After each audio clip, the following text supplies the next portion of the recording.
الحمد للہ رب العالمین والصلاة والسلام علی رسولہ الکریم اما بعد فاعوذ باللہ من الشیطان الرجیم بسم اللہ الرحمن الرحیم ارأیت من اتخذ الہہ ہوا صدق اللہ العظیم۔ عزیزان گرامی قدر، السلام علیکم ورحمۃ اللہ وبرکاتہ۔ آیت کریمہ کا ترجمہ یوں ہے: کیا آپ نے ملاحظہ فرمایا اس شخص کو جس نے بنا لیا اپنا معبود اپنی خواہش کو؟ اللہ کا قول سچا ہے جو بڑی عظمت والا ہے۔ عزیزان گرامی قدر، اللہ معبود ہے، وحدہ لا شریک ہے، اللہ کے علاوہ کسی کی عبادت نہیں ہے۔ یہی راستہ لے کر انبیاء، صدیقین، شہداء، صالحین آئے، جن کو قرآن مجید نے بھی یہی کہا ہے، اور ہم دعا بھی کرتے ہیں جو نماز ہے اس میں، اہدنا الصراط المستقیم، یا اللہ ہمیں سیدھا راستہ دکھا، صراط والذین انعمت علیہم، ان لوگوں کا راستہ جن پر تو نے انعام کیا ہے۔ وہ کون سے ہیں؟ قرآن مجید نے اس کی وضاحت کی ہے: وَمَن یُطِعِ اللَّهَ وَالرَّسُولَ، جو اللہ اور اس کے رسول کی اطاعت کرتا ہے، فَأُولَٰئِکَ مَعَ الَّذِینَ أَنْعَمَ اللَّهُ عَلَیْہِم، پس یہ وہی لوگ ہوں گے جو ان لوگوں کے ساتھ ہوں گے جن پر اللہ تعالیٰ نے انعام کیا ہے۔ وہ کون سے ہیں؟ من النبیین والصدیقین والشہداء والصالحین، یعنی انبیاء میں سے، صدیقوں میں سے، شہداء میں سے، اور صالحین میں سے۔ اور صالحین میں سے جو ہیں وہ انبیاء ہیں، وہ تو نہیں آئیں گے اب، وہ بھی صالح ہے۔ انبیاء شہید بھی ہیں، صدیقین بھی سے ہیں، صالحین۔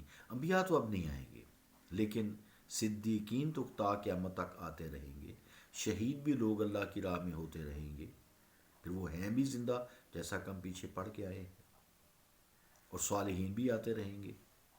تو ہم نماز میں ان کے راستے کی پیروی مانگتے ہیں، اور قرآن مجید نے پھر اسی آیت میں آگے فرمایا وَحَسُنَ أُولَٰئِکَ رَفِیقًا، اور یہ تمہارے کتنے ہی اچھے ساتھی ہیں۔ تو عبادت صرف اللہ کی ہے۔ اس آیت میں فرمایا کہ کیا اس شخص کی طرف نہیں دیکھا جس نے اپنی خواہشوں کو معبود بنا لیا ہے؟ تو یہ تو کوئی شرک نہیں ہے۔ ہر شخص جائز خواہشیں پوری کرتا ہے، لیکن اس کو مقصود نہیں بنانا چاہیے۔ تو عزیزان گرامی قدر، معلوم یہ ہوا کہ انبیاء، صدیقین، شہداء اور صالحین سے عقیدت و محبت اور چیز ہے، اس کو شرک نہیں کہتے۔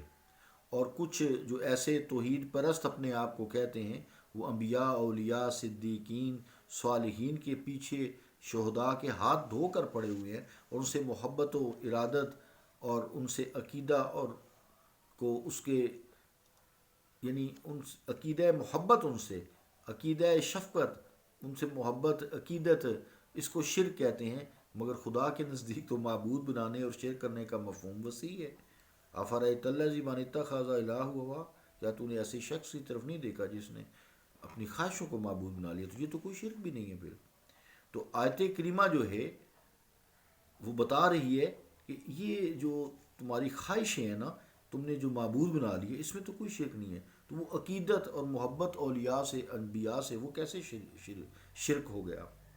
تو بقول غالب ہزاروں خواہشیں ایسی کہ ہر خواہش پہ دم نکلے۔ تو یہ در حقیقت ایسے لوگوں کی نظر میں ان کی خواہشات الہ کا مقام رکھتی ہیں، اور وہ ان کی پرستش کر رہے ہوتے ہیں۔ اب سوچنا یہ ہے کہ ایسا کرنے والے بھی اللہ تعالیٰ کے نزدیک مشرک ہیں یا نہیں؟ تو پھر دائرہ شرک کو صرف انسانوں تک ہی محدود بنا کر کہاں کی عقل مندی ہے، اور یہ قرآن فہمی بھی نہیں ہے۔ جو شخص اپنی خواہش نفس کو ضروری سمجھتا ہے اور اس کی پرستش کرتا ہے، تو ہم اس کے لیے تو نہیں کہہ سکتے نا کہ وہ اپنی خواہش کے سامنے سجدہ کرتا ہے یا اس کے ہاتھ پاؤں چومتا ہے۔ تو اس لیے معلوم یہ ہوا کہ یہ جو خام خواہ شرک کے فتوے لگاتے ہیں نا، جو لوگ عقیدت رکھتے ہیں انبیاء سے، شہداء سے، صدیقین سے، صالحین سے، اولیاء کرام سے، وہ غلط ہے۔ عقیدت رکھنے میں کوئی شرک نہیں ہے۔ انسان عقیدت رکھتا ہے، ماں باپ سے رکھتا ہے، استادوں سے رکھتا ہے، محبت کرتا ہے، جس نے کسی پہ احسان کیا ہے اس سے عقیدت رکھتا ہے، محبت کرتا ہے، تو یہ کوئی شرک والی بات نہیں ہے، جیسا کہ عام طور سے جاہل لوگوں نے اور کم فہم لوگوں نے اور علم حاصل کر کے بھی کم علم لوگوں نے، یعنی وہ کم علم ہی ہوئے جو بات کو نہیں سمجھے، علم تو حاصل کر لیا لیکن سمجھے نہیں، تو وہ شرک نہیں ہے۔ تو اللہ تعالی ہمیں شرک اور غیر شرک، غیر اللہ اور غیر اللہ، اللہ اور غیر اللہ، ان میں فرق کی توفیق عطا فرمائے۔ صلی اللہ تعالیٰ علی رسول خیر خلقہ محمد وعلی آلہ وصحابہ اجمعین برحمتک یا ارحم الراحمین۔